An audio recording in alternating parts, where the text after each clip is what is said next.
Hey, in this video, I'll show you how to fix the "you're not eligible for TikTok" error. It's actually an error that a lot of people have currently, and it kind of tells you, sorry, it looks like you're not eligible for TikTok. There's a way to fix it, and it's the same thing on any iPhone and on any Android device. So if you appreciate me making a video just like this, make sure you give me a like for the YouTube algorithm, subscribe if you're new, and hey, if you have any questions whatsoever, let me know in the comment section down below.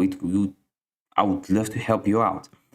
So basically, you have this error when you put in a date that's too young for TikTok.